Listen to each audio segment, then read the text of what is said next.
Untuk tapi observasi sama interviewnya Pak, Mm-mm. itu apakah Enggak. Gimana? yang yang dua research questionnya atau gimana Pak? Yang untuk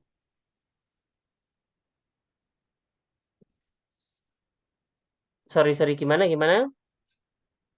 yang untuk observasi sama interviewnya itu sudah bisa menjawab pertanyaan yang untuk dua dua research questionnya menurut Bapak gimana? Observasi sama interview ya? Bisa, G. bisa. Yang interview yang untuk list interviewnya sama observasinya ada di paling bawah Pak. Nah, Di ini ya G. observation checklistnya, oke. Terus, Terus untuk interviewnya ada 9 pertanyaan Pak. Ada 10 pertanyaan kalau nggak salah. G. oke yang ini. 10 pertanyaan. Oke. Apa ada yang harus kita ubah atau gimana menurut Bapak? Oh, variabelnya apa aja? Variabelnya TPEC, English TPEC sama IFL Classroom, Pak.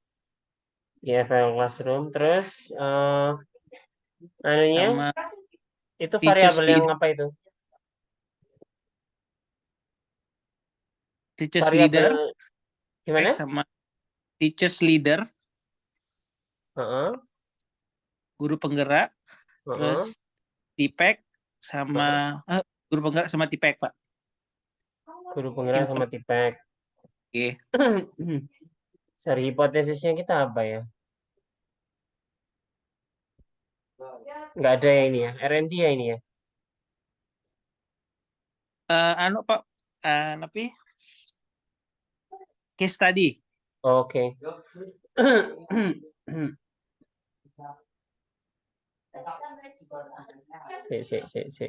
Gimana ya? Kita mau lihat ininya ya. Apa tadi rumusan masalahnya? Bagaimana diterapkannya? Oke. How teachers leader implement. Terus, oke. Bentar. Oh,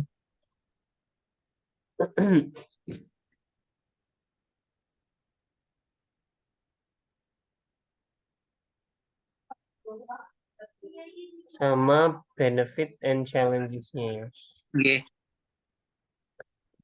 Istilahnya pakai benefit, bukan opportunities ya. Saran Bapak kemarin pakai benefit sama challenges. Oh gitu. Oke, Oke. sementara gitu dulu. Kurikulum goal-nya, terus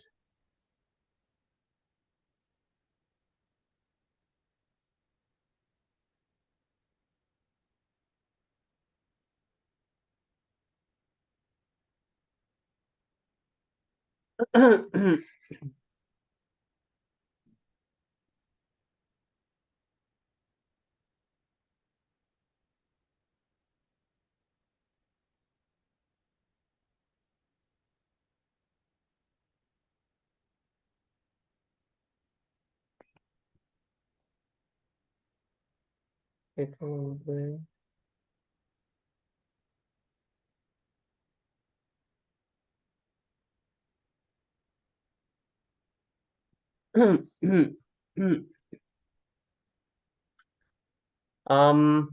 Sorry, bentar. Ini yes no ya, bukan pakai Likert scale. Alasannya kenapa, Mas? Karena kita Oh, sorry. observasinya Ini anu ada observation. Oke, observation Oke, ya. Oke.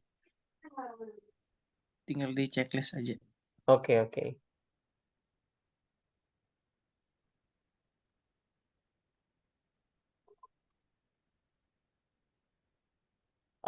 Kalau yang di anu dulu itu ini deskripsinya udah ada sih.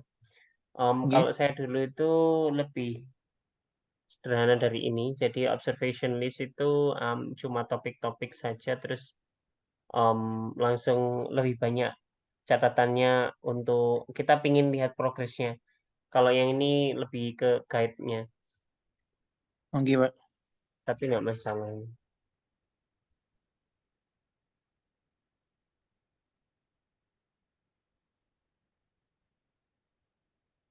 Teknologi curriculum goal, terus technology selection, Nggih. instructional strategies and technologies, um, upgrade, oke. Beberapa pertanyaan 10, 11, 12 ini harus dibuat terpisah gitu ya. Napi, Pak? Yang mana? Semacam pertanyaan kayak nomor 10, 11, 12, technology selection are appropriate, marginally appropriate, atau inappropriate. Soalnya kalau salah satu sudah ada jawabannya misalkan no, itu kan artinya juga inappropriate. Oh, Misalkan nggih, nomor Pak. Nggih. 10, Nggih. teknologinya appropriate atau tidak, misalkan terus kamu jawab misalkan tidak appropriate. Berarti itu kan sebenarnya nomor 12 itu sudah siap. Um, Oh, nggih, Pak. loopnya adalah, bukan loopnya, sorry.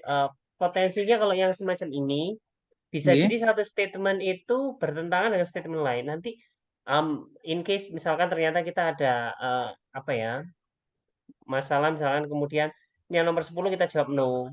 Terus nanti nomor 12 kita jawab yes atau Nggih. no juga kayak gitu kan, interpretasinya nanti bisa berbeda nanti. Ini mengadaptasi dari siapa atau bikin sendiri? Adaptasi, Pak. Dia persis seperti ini. Anunya nggih. Persis anunya. Lagi cuman kita rubah sedikit aja anunya, Pak. Mm-mm. Makanya itu, saya agak ragu-ragu misalkan dengan statement yang bunyinya hampir sama ini loh. Nggih. Saya ingin tahu kira-kira si penulis itu yang membuat pertama itu, dia itu goalnya apa gitu loh. Misalnya nomor 6 sama 78 itu 6, 7, 8. Technology use support instructional strategies. Yes, misalkan. Oke, yes. Terus nomor 8, technology does not support instructional strategies. Kan automatically kalau misalkan nomor 6 dijawab iya, bahwasanya penggunaan teknologi itu mendukung strategi instructional, berarti nomor 8 itu kan otomatis jawabannya harusnya tidak. Nggih. Kalau misalkan ya, misalkan terus kemudian kita sama-sama centang iya gitu, nanti gimana gitu. Oh, nggih. Makanya itu yang agak aneh. Berarti ada 10 lagi berarti, Pak. Sepertinya untuk beberapa statement yang hampir sama, itu Nggih. salah satu saja dipilih, sisanya fokusnya di description-nya. Jadi description-nya yang Oh, penting nggih. lebih detail. Mas menjelaskan di situ. Maksudnya kalau gini, kalau terlalu banyak checklist semacam ini, nanti Nggih. Mas bingung apa ya, fokus ke ngisi checklistnya, tapi tidak mencatat description-nya itu poin-poin penting yang kira-kira bakal menjadi bahan penting buat kita kan. Saya Nggih. lebih setuju kalau untuk instruksi apa ya, untuk observation checklistnya ini sederhana saja. Tapi yang penting Nggih. deskripsinya itu, di deskripsi kita mungkin menyiapkan space yang cukup luas sehingga nanti ada catatan-catatan yang penting itu bisa ditulis di situ. Kayak gitu Oh, aja nggih, Pak. mungkin. Beberapa yang Nggih. juga menghindari problem kita salah centang dan macam-macam. Misalkan ada nomor Nggih. 13, 14, 15 itu kan mirip bunyinya. Cuma strongly within atau somewhat kayak gitu aja. Nggih. Nah, jadi eh itu kayak gitu mungkin.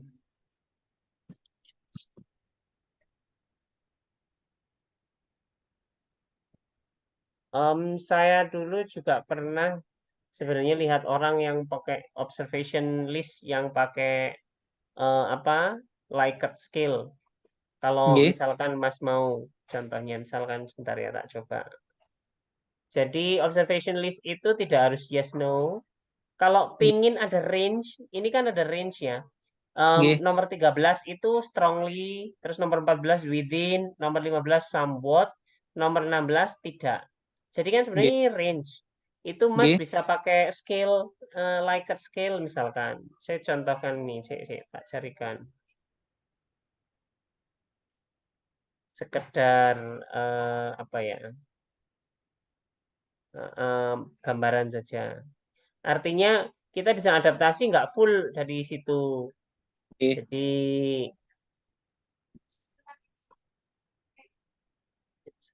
ini contoh salah satu. Ini kelihatan? Nggih, Pak. Nah, dia ini jadi misalkan dia ini deskripsinya nggak masalah sih, tanpa ini nggak masalah. Yang penting Mas tahu berapa range-nya mau di seperti apa. Misalkan ini dia cuma 3 range-nya, ada inefektif, somewhat efektif, sama efektif. Hampir sama dengan yang tadi ya, strongly, terus kemudian somewhat, tidak fit kayak gitu. Nah, terus kemudian ini statementnya. Jadi satu statement hanya berlaku satu sehingga tidak memungkinkan dia salah centang 2 kali dengan jawaban yang ekstrim berbeda jauh. Kayak gitu. Misalkan bisa dijawab misalkan dengan ini ada no, 1, 2, 3. Terus kemudian di catatan atau komennya di bawahnya juga bisa atau di sampingnya juga bisa. Oh, Di nggih, Pak. bawah ini kelebihannya dia lebih banyak, space-nya misalnya dia mau menyediakan lebih banyak, bisa lebih banyak. Jadi dia mainnya semacam ini. Jadi bisa jadi ketika kita apa ya observasi itu bisa jadi situasi di lapangan itu tidak benar-benar ya dan tidak. Apakah guru menerapkan teknologi gitu? Bisa jadi dia menerapkan tapi hanya sangat sedikit kayak gitu. Nah itu nggak bisa dijawab dengan yes no. Tapi mungkin dengan skala yang lebih luas, misalkan 1 sampai 5 atau 1 sampai 4, terserah maunya seperti apa, yang mungkin bisa semacam itu. Banyak kok, nanti cari aja istilah misalkan observation notes with Likert scale, nanti akan muncul contoh-contoh yang tentang Likert scale. Nggih, Pak.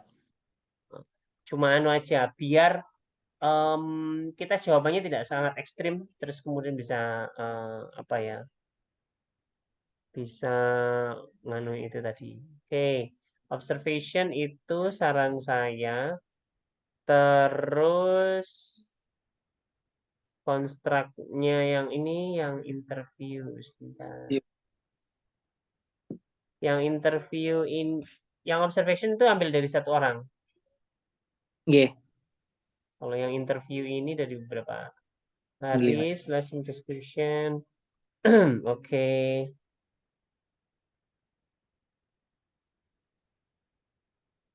Type specific how to particular technologies used in this lesson or project fits the content or process goal. Oke. Instructional strategies. Sama kurikulum, karena di bagian observation kita Nggih. ngomongin kurikulum goal kalau nggak salah kami ya. Nggih, nggih. Ini kurikulum goal and Nggih. technology. Jadi sebaiknya di sini juga pertanyaannya mengarah ke hal yang sama. Ini Oh, nggih, Pak. tipe spesifiknya ke kurikulum. Ini kan ada tipeknya diarahkan ke konten proses goal, terus Nggih. instructional strategies, sama lesson or project. Tapi tidak ada yang kurikulum. Harapannya nanti hasil observasi ini bisa di cross check dengan hasil interview. Jadi idealnya pertanyaannya itu hampir mirip satu sama lain. Atau poin-poinnya di interview dan di observasi harapannya bisa hampir mendekati satu sama lain. Sehingga nanti selain melengkapi, itu kita bisa bandingkan. Menurut catatan kita, jadi misalkan bayangan saya, nanti mau Naufal nemukan, oh guru ini nggak efektif nih menerapkan teknologinya. Terus nanti ketika observasi seperti itu. Nanti ketika interview, kita tanya, kamu menerapkan teknologi secara efektif nggak? Iya, secara efektif. Kenapa? Nah, nanti kemudian Mas bisa dapat finding bahwasanya em, dalam observasi kita hasilnya nggak efektif. Tapi menurut persepsi si guru, dia itu merasa itu efektif. Kayak gitu loh. Oh, nggih. Jadi ada perbedaan antara praktisnya dia sebenarnya dengan apa ya, persepsinya dia. Kayak gitu. Sebaiknya ini mirip, bukan mirip persis ngeplek enggak, tapi poin-poinnya mirip. Jadi nanti datanya bisa dibandingkan dan kita bisa ada apa ya bunyi gitu loh nanti.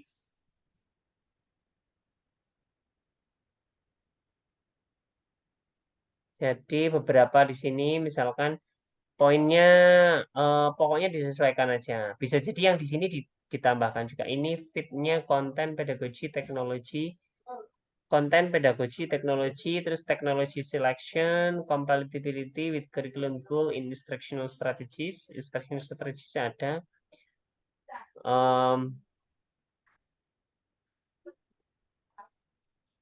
Kurikulum goal, instructional strategies, technology selection, sama fit. Nggih. Yang bawah, oke. Particular technology used, fit with the content, instructional strategies-nya sudah. Ini ya itu aja. Yang belum ada cuma kurikulum goal-nya. Nggih. Mungkin somewhere di sini tentang Nggih, kurikulum. Pak. Jadi nanti kita bisa komentar lebih banyak terkait kurikulum goal. How did you prepare your TPAC? You're teaching with TPAC in mind. Ini teacher preparation ya. Nggih. Do you find any benefits? Did you find any challenges? How did you overcome these challenges? Okay.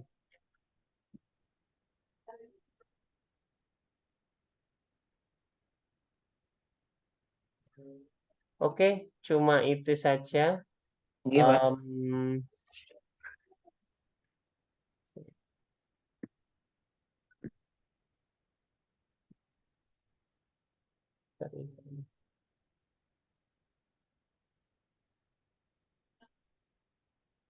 Catatannya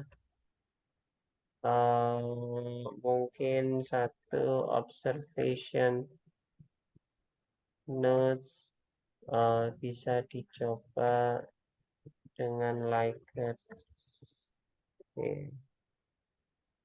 Dikombinasikan dengan Likert skill, terus sederhanakan observation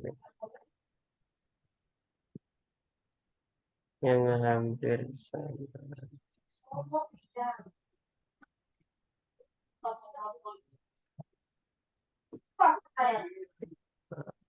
Terus interview.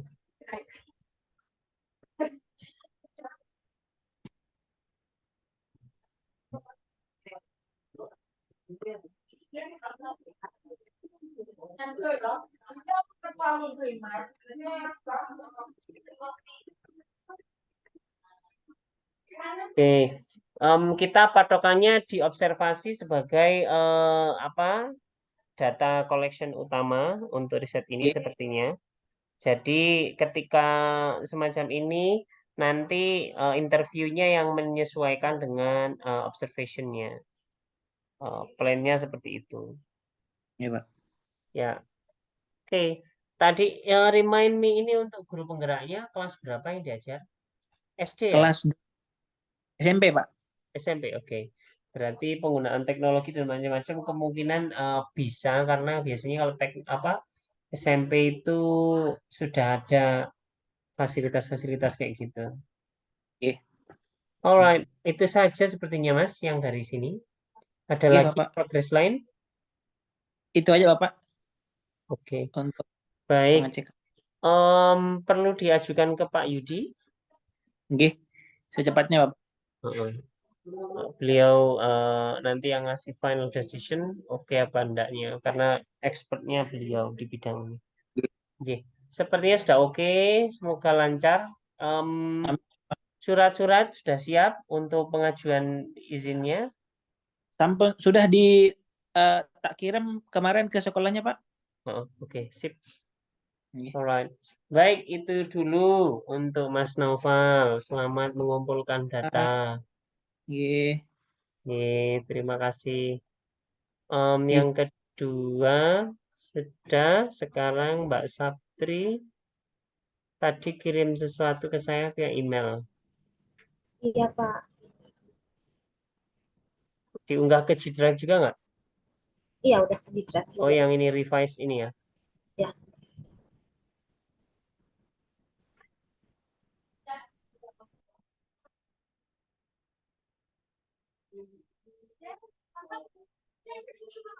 Bentar, saya buat copy dulu.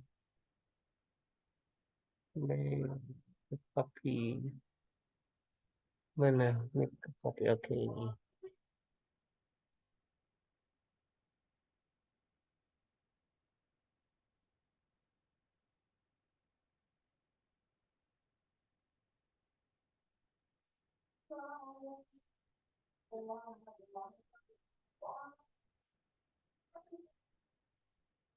Hey,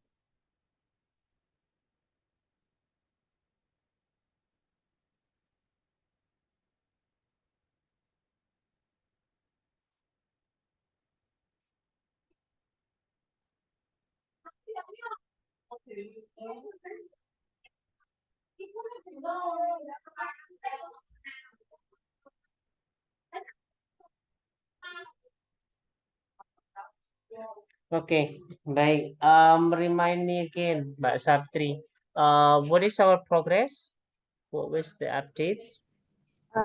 Kemarin diminta buat baikin kan dari komen-komen yang Bapak kasih itu, baikin judul, terus uh, research method sama research question, terus research methodnya ditambahin jumlah respondennya sama tambahin buat interview, terus Oke, bikin ini apa list pertanyaan ya, membuat di Google Form-nya. oke. Oke, baik. Ini yang cuma yang mungkin agak membingungkan di bagian ini.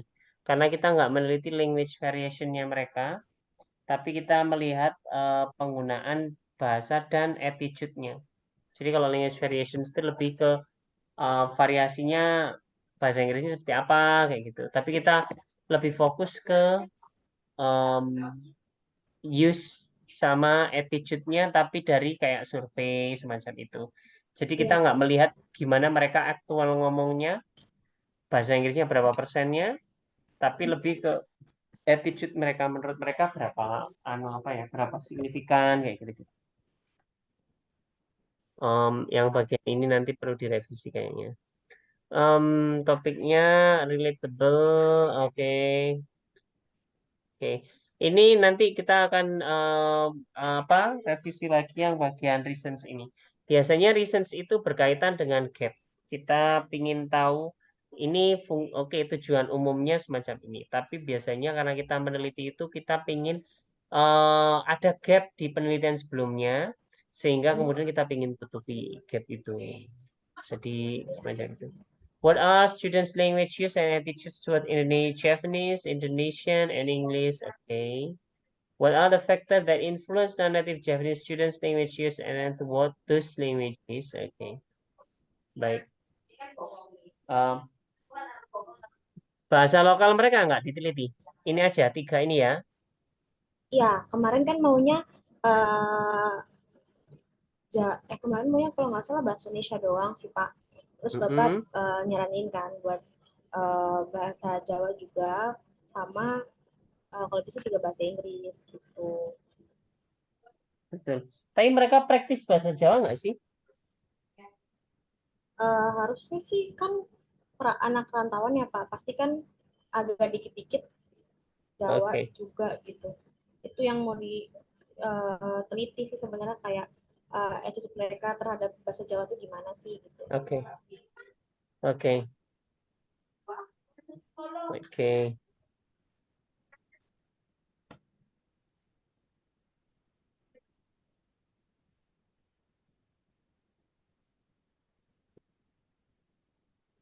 Oke, yang untuk ini apa beberapa ini tidak semuanya akan menggunakan skala Likert karena kadang-kadang tidak efektif. Contohnya mungkin ada misalkan kamu nanti pingin nanya berapa persen, kamu pakai bahasa Indonesia itu nggak pakai Likert scale, tapi mungkin Oke. pakai range persen-persen gitu. Itu salah satunya bisa mungkin sedikit berbeda. Jadi nanti sebagian kamu akan klaim bahwasanya sebagian pertanyaan menggunakan Likert scale. Sebagian lainnya mungkin bentuknya open saja. Karena alasannya nanti kan akan nanya tentang faktor-faktornya. Jadi Likert itu kan Likert skalanya Likert itu kan hanya 1, 2, 3, 4, 5 misalkan. Iya, Nah, ada pertanyaan-pertanyaan semacam faktor. Menurut kamu kenapa sih kamu nggak suka bahasa Jawa? Kayak gitu. Menurut kamu bahasa Jawa itu jelek atau enggak? Kayak gitu. Itu kan harusnya jawab dengan jawaban yang lebih panjang. Jadi tidak semua akan menggunakan Likert scale ya. Jadi sebagian pertanyaan menggunakan Likert scale, sebagian lagi menggunakan open-ended question misalkan. Jadi pertanyaannya terbuka untuk mereka bisa menjawab lebih panjang. Nanti dibagi. Nah ini list questionnya ini saya mungkin bahasanya lebih menarik daripada bahasa asing itu yang pakai lainnya. Likert aja sih Pak, yang baru Gimana? Satri bikin. Itu yang Satri bikin questionsnya baru yang buat pakai Likert itu tadi. Betul, betul. Saya mengakui bahwa bahasa Indonesia lebih menarik. Saya menggunakan bahasa Indonesia sebagai bahasa utama. Oke, ini bahasa Indonesia ya tapi ya. Yang bawahnya itu Jawa, terus bawahnya lagi yang English. Itu masih Hmm, dikit sih. Tuh. oke. Beberapa pertanyaannya perlu digunakan apa ya? Apa? Dan saya menggunakan bahasa Indonesia sebagai bahasa utama. Saya merasa lebih akrab dan sopan kalau saya menggunakan bahasa Indonesia dengan teman saya di kelas. Saya menggunakan bahasa Indonesia untuk menjawab pertanyaan. Saya bangga menggunakan bahasa Indonesia. Saya percaya lama-lama dan menggantikan bahasa asing. Yang Oke, saya berada di kampus, saya lebih senang menggunakan bahasa Jawa. Saya menggunakan bahasa Jawa. Oke.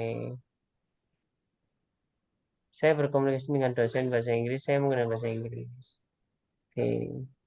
Em, di sini yang mungkin belum muncul apa eh perbedaannya. Jadi di sini, sorry, eh situasinya berbeda. Di sini misalkan contohnya yang bahasa Inggris, saya berkomunikasi dengan dosen bahasa Inggris menggunakan bahasa Inggris, which is oke dengan yang mahasiswa bahasa Inggris, tapi yang non bahasa Inggris mungkin tidak menerapkan demikian. Tapi tidak ada pertanyaan ini dalam bahasa Indonesia. Saya eh, berkomunikasi dengan dosen bagaimana? Kayak gitu. Ini di sini tidak ada. Jadi Iya. pertanyaannya kalau bisa agak ada beberapa yang bisa bersinggungan sehingga kita bandingkan. Kalau dalam berbicara dengan teman sekelas, saya menggunakan bahasa apa? Misalkan bahasa Inggris atau Indonesia atau Jawa kayak gitu. Terus kalau bicara dengan dosen, saya menggunakan apa? Em, jadi biar mereka punya peluang untuk memberi jawaban yang sama. Maksudnya kalau pertanyaannya dipaksa, saya kalau sama dosen, saya pakai bahasa Inggris. Nah, itu kan opsinya pakai bahasa Inggris. Jadi tidak ada peluang untuk bahasa Indonesia ataupun bahasa Jawa. Bisa jadi semacam ini. Saya kalau di kelas pakai bahasa Inggris, tapi kalau misalnya konsultasi skripsi pakai bahasa Indonesia, kayak gitu-gitu. Em, jadi peluang itu nggak muncul, nggak bisa anunya. Kalau dengan Likert skill ini.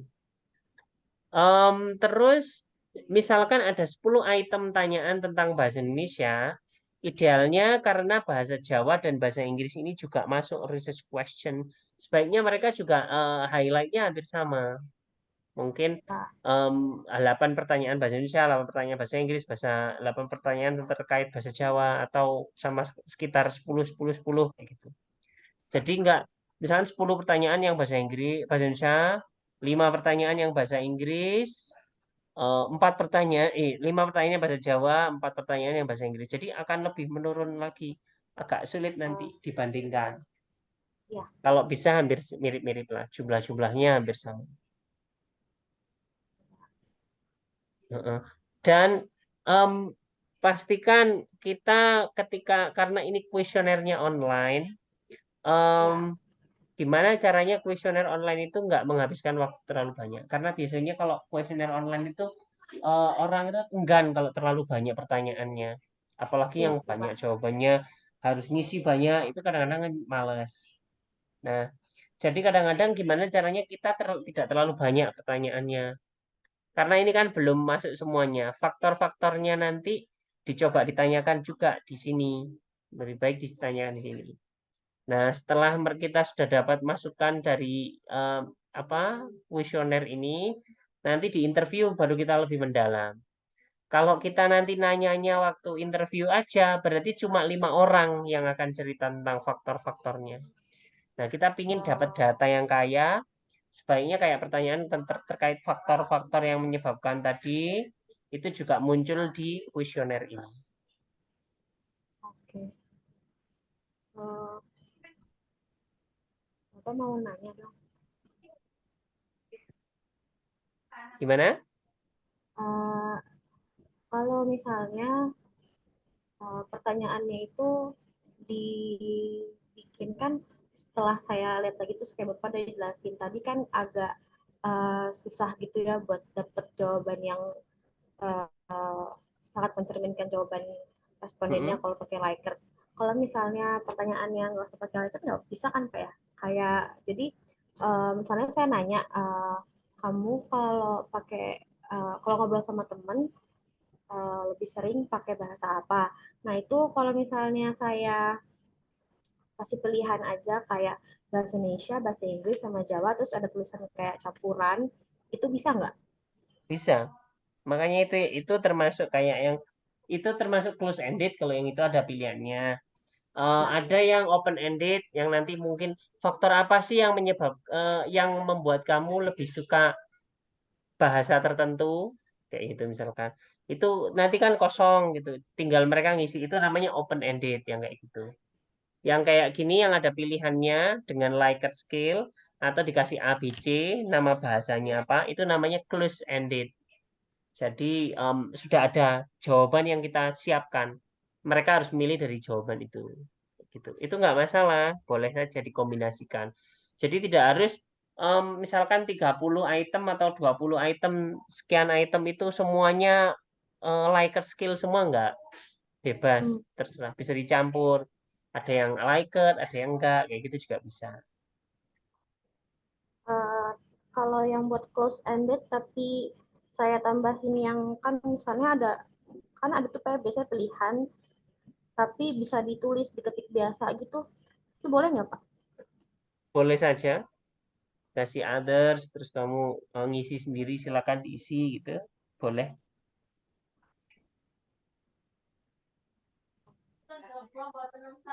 Oke, sudah yang ini sudah?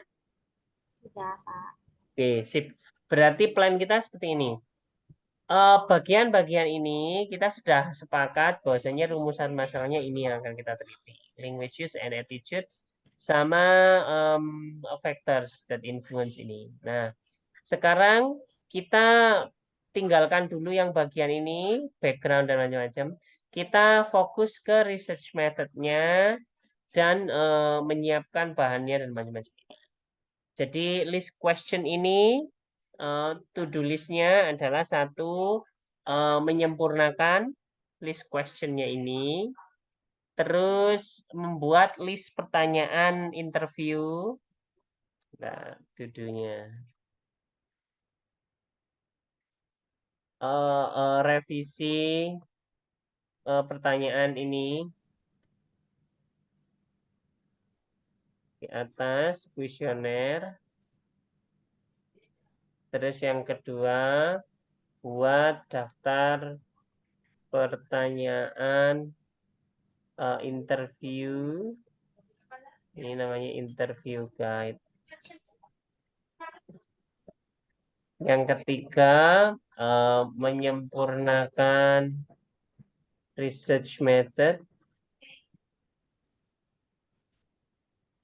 Terus yang keempat, kumpulkan datanya. Termasuk cari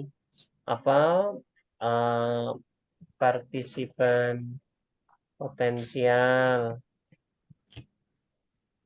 terus kumpulkan datanya, rekrutmen, dan lain-lain. Nah, dari 4 ini, ya ini pada dasarnya bukan apa ya prioritas, tapi ini urutannya kerjanya. Revisi di atas, kuesioner di atas perlu direvisi, terus dimasukkan ke Gform atau yang lainnya. Daftar pertanyaan interviewnya disusun dulu, terus kemudian kita kirimkan, siapkan, terus research methodnya disempurnakan lagi, deskripsinya, cara kuesionernya kayak gimana, menginterviewnya gimana, terus berapa yang mau direkrut, ngerekrutnya caranya gimana, cara nganalisnya gimana, dan macam-macam. Baru setelah itu kumpulkan datanya. Kita ini perlu segera bisa dimulai. Jadi kuesioner hampir selesai, cuma perlu ditampilkan di Gform, terus kemudian interview guide-nya segera disusun. Itu kira-kira bisa? Bisa, Kak. Jadi yang bagian yang lainnya kita tinggalkan dulu. Yang penting rumusan masalahnya sudah oke. Research methodnya sudah secara umum sudah oke. Nanti jalannya adalah kamu penelitian, terus kemudian research methodnya disempurnakan dulu sambil lihat-lihat penelitian yang lain kayak gimana, contoh-contoh pertanyaannya yang bagus bisa diadaptasi berapa. Terus kumpulkan data, nanti analisis data. Setelah analisis data temuan dapat, baru kita balik lagi ke yang belakang, yang depan-depan, introduction-nya disempurnakan lagi, literature review-nya disempurnakan lagi, dan macam-macamnya. Sudah bikin matriks penelitian Yang penelitian ini terdahulu ya, yang Pak. dengan tema ini sudah dicoba dikumpulkan. Ada sih, Pak, tapi itu di G-Drive tapi ada yang masukin, tapi itu lebih ke judul satria yang pertama sih. Tapi masih mirip-mirip harusnya sama yang ini.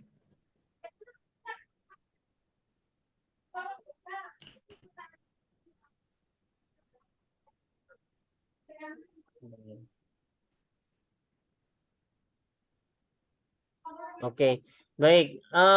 Akan sangat membantu kalau misalkan kita bikin matriks penelitian semacam itu. Nanti gampang untuk membantu apa ya introduction dan macam-macam. Jadi sambil ini menyempurnakan kuesioner sama interview guide itu kan sambil lihat-lihat penelitian yang lain. Mereka punya nggak contoh kuesioner atau interview guide? Atau topiknya apa sih yang ditanyakan di interviewnya? Atau topik apa yang ditanyakan di kuesionernya? Dan macam-macam. Nah, sambil kamu merangkum juga kira-kira secara umum, oh si A neliti ini di mana dan kapan dan seterusnya. Itu akan membantu nanti ketika proses nulis literature review sama discussion akan lebih cepat.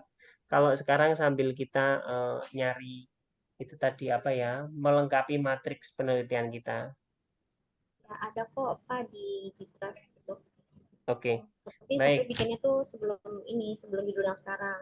Jadi kayak lebih fokus ke judul yang kemarin, baik. tapi nggak beda jauh gitu. Jadi Oke, subdadak lagi. oke, baik, itu saja. Oke, itu yang umum, yang paling apa ya, intinya yang perlu dilakukan. Oke, oke, ini sudah hampir bisa jalan. Tinggal kuesionernya disempurnakan lagi, direvisi lagi, sama bikin interview guide, tunjukkan ke saya. Habis itu bisa, kalau sudah oke, kita bisa jalan untuk cari datanya. Ya, Pak. Bapak mau nanya lagi terakhir. Untuk list questions yang udah Satri lampirkan itu apakah ada yang kurang masih gitu? Atau ada yang nggak perlu Yang dimasukin dari gitu? ini, survei ini. Iya, Ini masih research question pertama. Research question keduanya belum ada. oke. Terkait faktor-faktor itu belum ada di situ.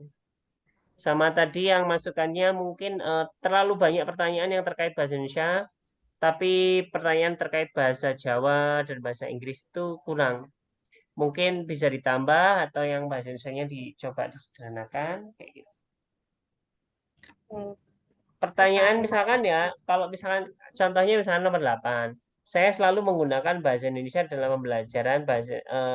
pembelajaran proses pembelajaran bahasa Indonesia. Itu jawabannya hampir pasti iya, karena bahasa Indonesia menggunakan bahasa Indonesia dalam proses pembelajaran bahasa Indonesia. Tapi kalau misalkan dalam bahasa Inggris, ya dia kemungkinan menggunakan bahasa Inggris kayak gitu. Jadi ada beberapa pertanyaan yang mungkin eh, tidak perlu terlalu spesifik, tapi mungkin lebih general. Misalkan kalau di kampus, kalau lagi pembelajaran di kelas, saya menggunakan bahasa Indonesia, gitu. Seperti Oke, apa? Iya apa enggak? Kayak gitu. Kalau lagi bicara dengan dosen, seperti apa? Kalau misalkan perkuliahan umum, seperti apa? Kayak gitu. Em, biar bisa menjaring apa ya, jawaban yang lebih akurat. Caranya yang paling mudah ya lihat penelitian-penelitian terdahulu, penelitian yang orang lain sudah pernah kerjakan, sambil kita ngerangkum penelitian mereka, sambil ngelihat em, mereka pertanyaannya apa aja, yang ditanyakan apa aja, kayak gitu. Minimal kamu bisa bakal dapat topik-topik terkait itu. Oke, Pak. itu ya. Ya, Pak, terima kasih. Oke, baik. Cukup untuk Mbak Saptri, terus Mbak Titi. Yes, Mister. Jadi saya sudah upload filenya di G Drive. Itu ada sedikit changes dari Mem Ramsey, Mister. Ada sedikit structure Benar. yang diubah.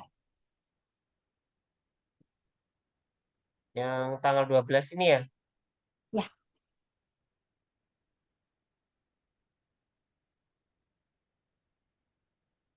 Oke, Saptri boleh meninggalkan tempat juga kalau sudah selesai. Sebentar.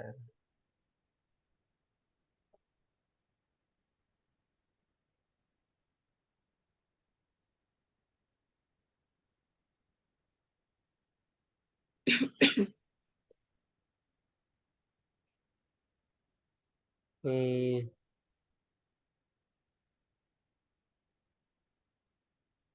Oh, Mbak Titi rumahnya di mana? Malang juga. iya di Dau, Pak. Oke. Iya, Terus risetnya ini di mana ini ya? di UMM. Oke. Ya, Psychology International Program. Oke, oke. Ya. Psikologi. Nah, yang berubah dari Mem Ramsey kemarin adalah posisi pengenalan partisipannya, Mister. Kemarin kan saya taruh di sebelum questions, tapi kata Mem Ramsey itu di drag aja di bagian methodology. Jadi yang at international itu saya hapus, saya pindah ke bawah. Di atas hanya mengenalkan private university Indonesia. Sebenarnya seperti itu. Boleh. Ya, kemudian yang kedua adalah pertanyaan pertama saya kan tentang what kind of translanguaging.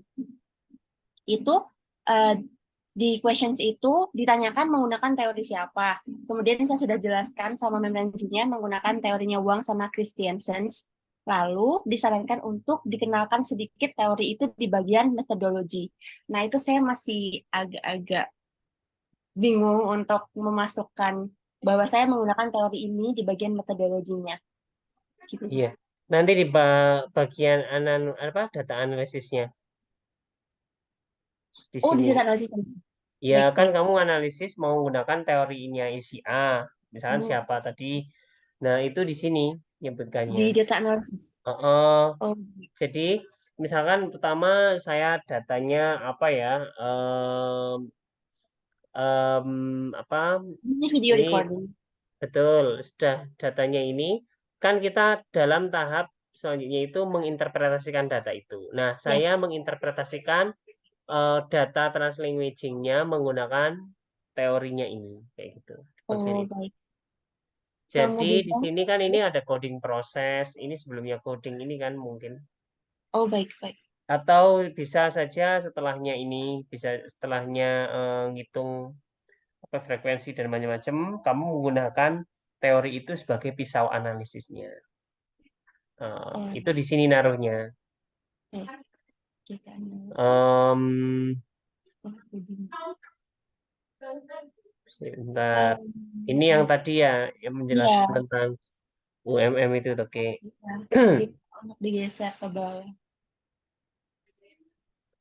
As a branch of qualitative approach, linguistic ethnography is used. Oke. Kemudian kemarin itu sama seperti suggestion dari Mister, kalau terlalu banyak meetingnya sehingga diminta untuk 3 meeting aja, kemudian diminta untuk ke 1 kelas saja gitu. Di Mana? sini ini di bagian ini yang sudah saya revisi, yang file asli dari membranzinya itu ditulisnya make sure you have time to analyze, sama dikasih note kalau this is a lot, karena kan saya ngambilnya kayak 6 meeting gitu. Kemudian 1 meetingnya 90 menit. Itu Hmm. kalau dari video recording, menurut memnya itu akan overwhelming, sehingga disarankan untuk 3 aja. Oke. 3 itu meeting kedua sebelum tes sama sebelum final test. Seperti itu. Oke. Kemudian kemarin rencana saya mau pakai semua batch. Kan ada 3 batch gitu. Kata memnya terlalu banyak juga sehingga fokus di 1 batch aja yang semesternya sudah paling atas dan masih ada mata kuliah. Sehingga di sini Oke. diambil yang 5th semester, total anaknya hanya 21 anak. Oke. Sebentar. Yang pemilihan week-nya week 2 sebelum UTS dan sebelum UAS itu alasannya apa?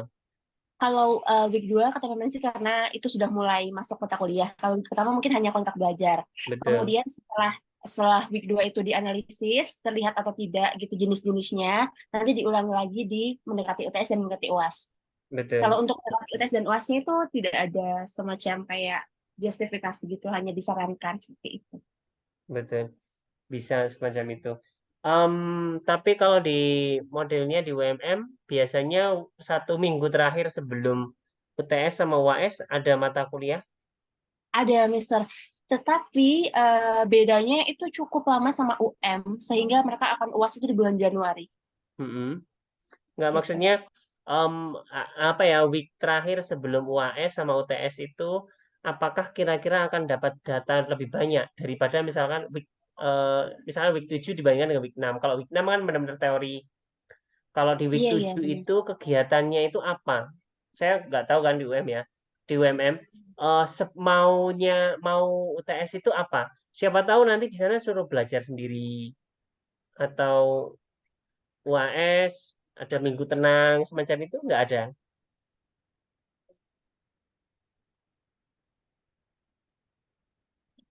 Oh, internet aku.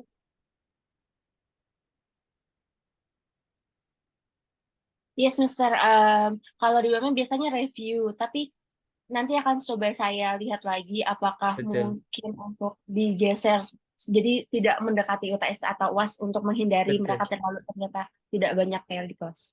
betul. Karena ketika review, saya nggak tahu ya, maksudnya bisa jadi ya. Mungkin kadang-kadang review, kadang-kadang dosennya dan mahasiswanya tidak begitu banyak interaksi karena mereka sudah tegang, mau mikir ujian kayak gitu. Mereka mungkin data-data itu akan lebih rendah daripada ketika misalkan perkuliahan benar-benar aktif, misalkan minggu ke-6, minggu ke-13 gitu, masih agak jauh gitu. Kan beda suasana psikologisnya. Alright. Saya khawatirnya data itu nanti terpengaruh dengan hal-hal yang itu tadi apa ya, pada dasarnya nggak berkaitan dengan perkuliahan, tapi keadaan psikologi dan macam-macam itu kan efek juga. Yes. Alright. Ya, Oke. itu. Kemudian the Terus, next one-nya itu setelah mereka video recording akan saya ikuti dengan semi structured interview. Nah, di semi structured interview itu rencananya kan akan jadi video yang kelas yang penuh itu saya akan potong di bagian yang ada translanguaging-nya, kemudian saya kasih tonton ke mereka. Sehingga nanti yang diinterview adalah mereka yang muncul di potongan video tersebut. Kalau seperti itu, apakah bisa digunakan sebagai justifikasi ya, Mister? Kayak, kenapa saya menggunakan sekian jumlah untuk di interview gitu? bisa saja. Tapi bayangan saya misalkan kamu ambil berapa potongan kira-kira? Ya, itu setiap ada transkripsinya, maka saya akan potong di situ. Setiap ada apanya? Ada mereka switch language gitu, saya akan potong di situ, kemudian untuk mereka komen. Ini kan modelnya kayak retrospektif toh. Ya, Ini ada potongan kayak gini. Kamu waktu itu ngapain kayak gitu-gitu. Kamu mau nanya gitu kan, semacam klarifikasi gitu kan. Ya, iya, iya. Oke, baik. Semacam itu juga boleh. Cuma biasanya mereka nggak akan inget detail gitu loh. Oh, alright. Apalagi kalau misalkan waktunya terlalu jauh. Terlalu jauh, iya. Kalau retrospektif yang apa ya, yang paling retrospektif yang paling efektif itu dilakukan sesaat setelah kegiatan dilaksanakan. Jadi misalkan saya disuruh nulis dulu atau ngomong dulu apa Oh, terus gitu. kemudian setelah Sehingga setelah selesai, satu meeting yang saya ada video recording itu, jadi setelah selesai, terus kemudian saya diputarkan yang saya lakukan tadi. Ini kamu pas ini ngapain? Kalau waktunya masih cuma 5 menit, 10 menit itu kan lebih gampang. Tapi oh kalau baik. misalkan ada potongan, misalkan walaupun sebenarnya translanguaging-nya pendek sekali, terus kita kasih potongan yang agak panjang 3 menit kayak gitu. Tapi kan itu it happens like a week, 2 weeks, 3 weeks ago.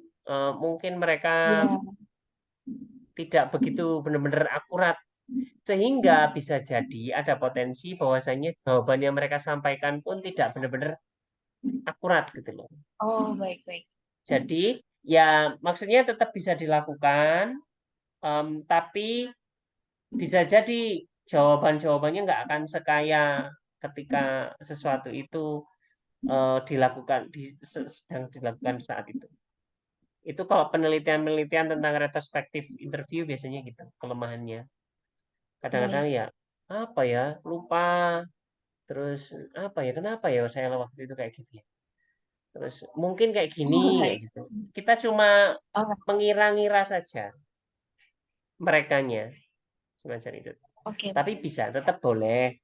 Cuma nanti kita admit bahwasanya kemungkinan di akhir-akhir nanti ya di admit kelemahannya kalau retrospektif semacam itu. Kalau bisa Alright. setelahnya sesi ini Video recording?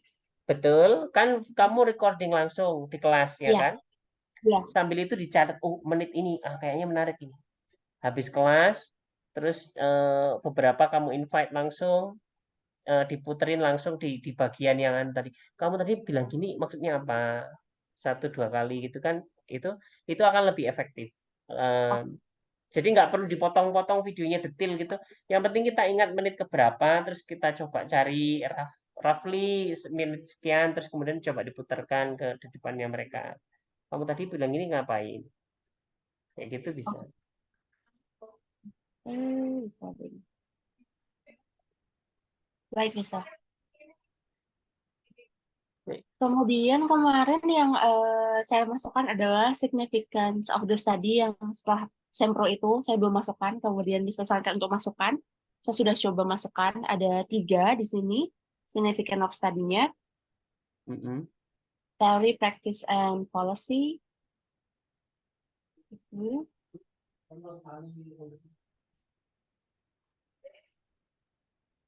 Mm-mm. Ya, saat ini masih cukup oke. Kemudian another problemnya adalah di bagian ini, Mister. Kemarin ketika sempro, Mister menyarankan untuk di bagian retrieve supaya lebih kaya informasi, saya harus mencari semacam kayak timeline gitu. Jadi nggak tiba-tiba ke newest research, tapi dilihat dari yang mungkin berapa tahun sebelumnya gitu ya, Mister. Yang ketika apa itu? Yang ketika sempro itu Mm-mm. di bagian yang previous research, Mm-mm. within MI itu, Mister menyarankan untuk coba lihat mundur dari awal penelitiannya.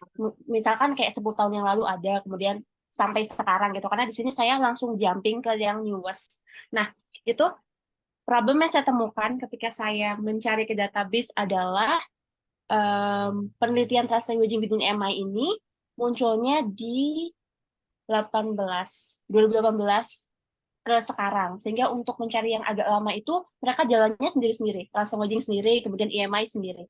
Nah, ya itu aja. Jadi itu disebutkan aja. Jadi misalkan mulainya muncul translanguaging tahun sekian, terus kamu sebutin sebelumnya jalan sendiri. Baru kombinasi riset-riset yang mengkombinasikan translanguaging in EMI konteks itu baru muncul tahun 2018 kayak gitu. Oh, Sehingga ini masih cukup baru. Kayak gitu aja. baik. Dulu waktu Sempro itu ada Bu Renzi juga. Bulanjinya tidak bisa hadir karena ada tamu di perpustakaan. Oh gitu. Oke, oke. Ya, sehingga di reviewnya setelah saya kirim video, kemudian di reviewnya agak lama, baru mungkin 3 minggu yang lalu saya mendapatkan revisinya, pas Oke, reading. oke. Seperti itu.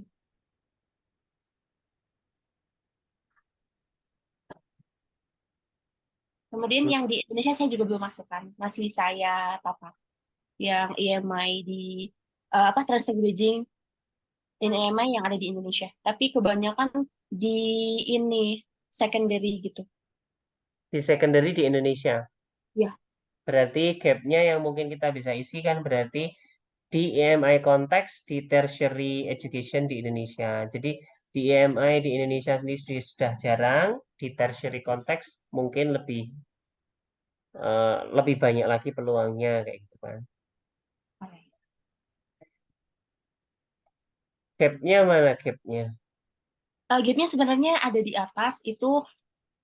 Penelitian lain fokusnya di teacher. Saya coba ambil perspektifnya students di sini. Di point of view-nya students. Selain Gitu, itu, yang itu tadi mungkin bisa dimasukkan di tertiary itu. Oh, baik.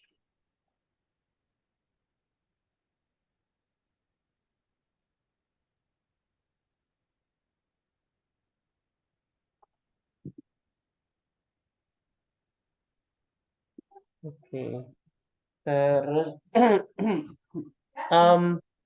ini citation semacam ini masih tidak umum. Biasanya kita kalau citation itu hanya satu bracket saja, nggak double bracket Oh, ini. Terus biasanya kalau di dalam ini kan sudah dalam satu kurung ini memakai tanda kayak iya. ginian.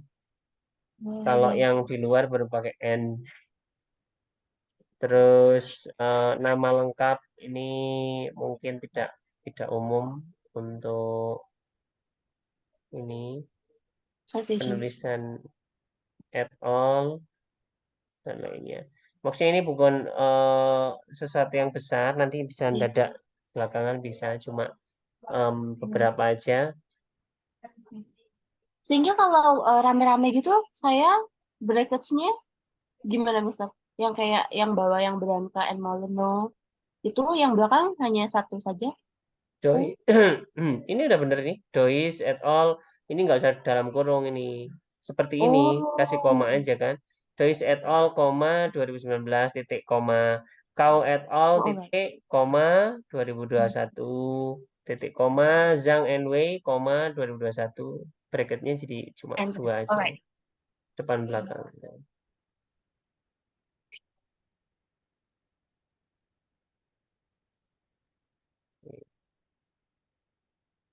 Kemudian, Mister, another questions is, saya letakkan review of literatur saya itu di sini. Apakah harus dipisah ke bab yang lain? Sebentar. Karena kalau saya lihatnya teman-teman saya itu dia sendiri gitu, Mister. Ini Kalau kalau saya punyanya jadikan anak sama S2 harus ikut PPKI. Em, ya. sudah Kalau punya di PPKI itu, gimana? kalau di PPKI yang saya lihat itu ada 2 versi, boleh yang ini dan boleh yang dipisah. Nah, saya mengikuti yang ini karena waktu itu proposal saya berpikirnya yang pendek dulu karena kan waktunya terbatas, sehingga saya gunakan yang ini. Kalau yang disarankan yang mana, atau boleh mengikuti yang mana saja? Pada dasarnya boleh mengikuti mana saja. Kelemahannya yang ini, biasanya setelah literature review, itu kan kita punya gap. Idealnya gap itu Iya, akan muncul setelahnya ini kan. Nah, iya. yang di sini ini punya punya Mbak Titi ini gapnya ada di ini kan. Ini ya. Heeh. Nah, ini yang apa ya membuat kita ini agak membingungkan gitu loh. Apa ya secara umum memang agak bingung di sini. Oh, Kita dengan formatnya punyanya UM itu. Yang paling ideal ya formatnya sebenarnya ngikuti jurnal itu. Cuman itu kan agak apa ya itu agak cocok kalau misalkan publikasinya bentuknya jurnal. Kalau anak tesis itu kan diminta untuk mengikuti PPKI, tesis sama disertasi itu. Jadi agak repot. Iya.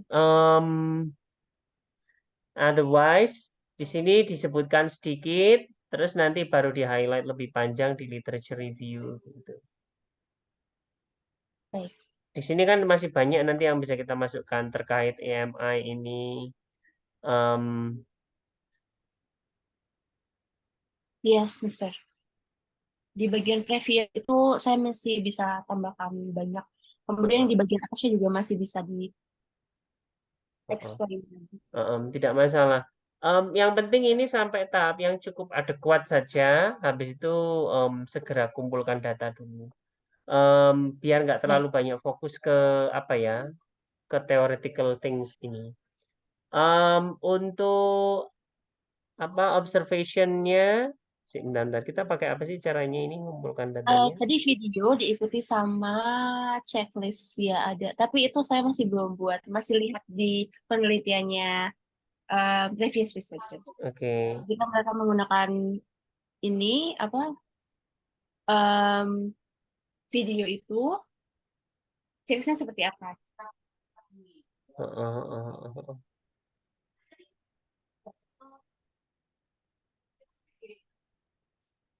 Oke.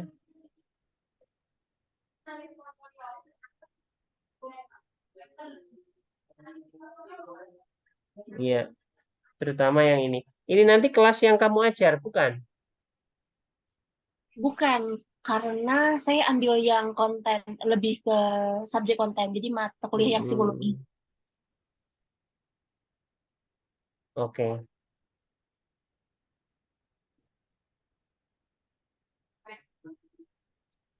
Ada kuesioner, terus Em, ada ini yang itu saya belum revise. Jadi kemarin sama Memrenzi disarankan untuk kalau LA itu lebih baik video sama semi-structured interview aja tanpa kuesioner gitu. Kemarin katanya kalau pakai kuesioner itu nanti jadinya tidak jelas sebenarnya ini mau LA atau kuesioner gitu katanya. maksudnya Yang LA pure apa? lebih baik Sorry, LA apa? linguistic ethnography. Oh, Hmm. apa ya? Etnografi itu lebih ke approach whichever works for you all. Contohnya semacam ini, data terkait student background itu kamu S1 apa? Anak dari mana, belajar bahasa Inggris berapa lama dan macam-macam. Itu di kuesioner kan juga kan bisa sebenarnya. Tidak perlu interview sebenarnya. Karena kalau kita mau interview kan berapa orang yang akan diinterview. Iya, iya. Kalau misalnya interview di sini saya entar. Wait.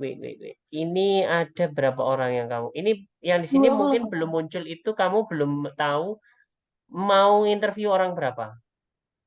Iya, karena yang tadi saya katakan itu, misalnya yang saya interview hanya yang muncul untuk translanguaging aja, Betul, gitu. betul. Tapi kalau kamu pingin student background, ini kan overall sekelas. Iya. Kamu kalau interview nggak bisa, berat nanti, waktunya Oh, nggak akan cukup. Akan lebih mudah nge-share apa ya, kuesioner kuesioner. di awal semester. Isi kuesioner, tolong dong isi kuesioner sederhana ini. Skill kamu, menurut kamu gimana bahasa Inggrisnya? Kamu asalnya dari mana? Belajar bahasa Inggris sudah berapa lama? Dan macam-macam yang dibutuhkan. Yang overall data basic yang kamu butuhkan, misalkan kamu berapa banyak pakai bahasa Inggris, dalam berapa persen bahasa Inggris, bahasa apa aja yang kamu kuasai, hal-hal kayak gitu. Itu kalau diinterviewkan ke seluruh mahasiswa, waktunya panjang. Kalau diinterviewkan ke selected student only, berarti kita hanya akan dapat data dari murid yang diinterview itu. Tapi di luar grup yang diinterview, berarti kita nggak dapat datanya. Kamu pingin yang mana gitu?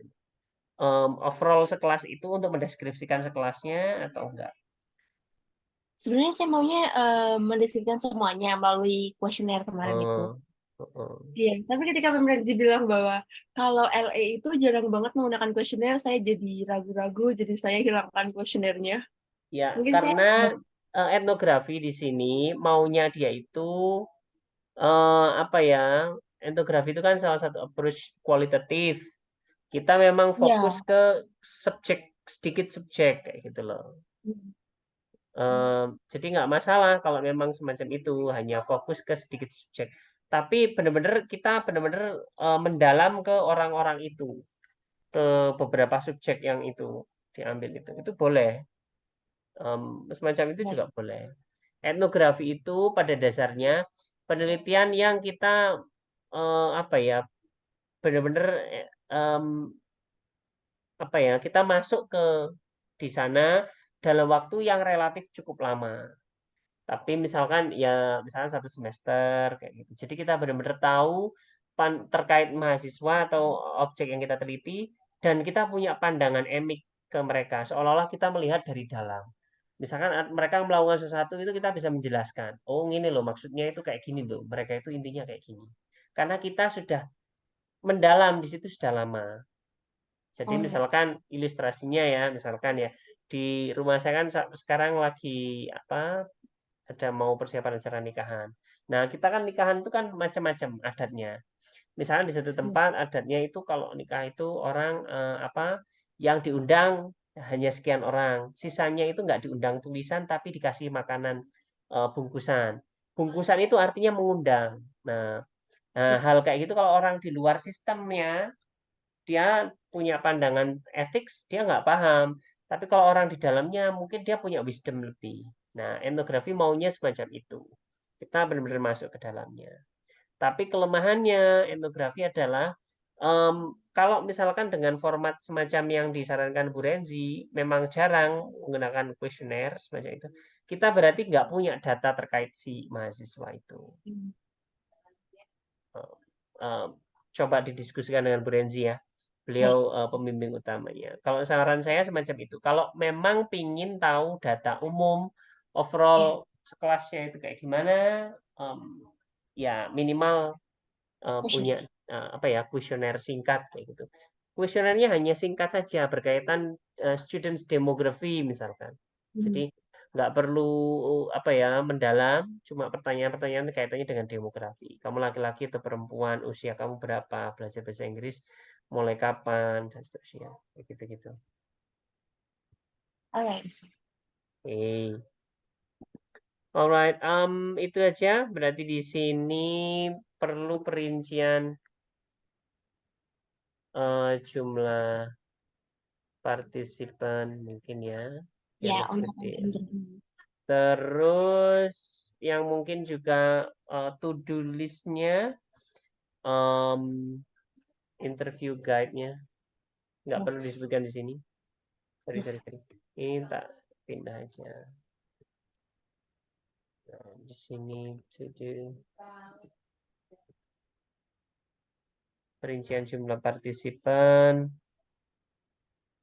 Terus interview guide, observation note, and guide-nya. Mau neliti apa?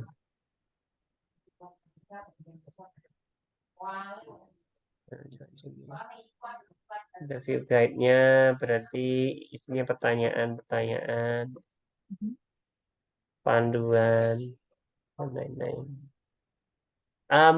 Jangan pikir bahwasanya semi-structure interview itu mudah.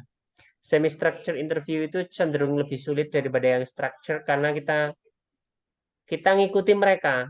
Pada dasarnya apa ya, rutenya mereka itu sebaiknya kita tidak boleh terlalu mengarahkan ke apa ya pertanyaannya dan macam-macamnya. Tapi ya boleh misalkan kita sedikit mengarahkan, kalau misalnya agak menjauh diarahkan lagi. Nah, masalahnya mencari data yang kemudian akan berbunyi. Di satu orang bisa bunyi, tapi di orang lain dia itu datanya itu bisa jadi nggak bunyi. Sehingga jadi sulit dibandingkan. Kalau yang structure, interview yang structure pertanyaannya sama, jawabannya kan kemungkinan akan fokusnya sama. Nah, ini lebih mudah. Jadi interviewnya itu kita perlu susun dengan baik, guide-nya, list pertanyaannya, apa aja prompt yang tambahannya, follow up prompt-nya, semacam itu kamu perlu pikirkan ulang. Enaknya kayak gimana? Coba dari lihat-lihat penelitian terdahulu, adaptasi sebagian, tidak harus semuanya. Oke. Oke, itu saja. Yes, Mister. Sip. Baik, itu saja dulu untuk beberapa pertanyaan yang terpenting semacam desain nya dan perincian jumlah partisipan dan macam-macam, ikut Bu Renzi, usulnya Bu Renzi seperti apa. Coba tanya ke beliau dulu. Dan kalau misalkan beliau punya opini yang lebih kuat di bidang apa gitu, ikut aja beliau, lebih mudah. Gitu Oke. aja. Oke, gitu aja Mbak. Terima kasih. Good Terima luck kasih ya. banyak. Oke. Selamat malam, Mister. Thank you. Ye, sama-sama. Assalamualaikum.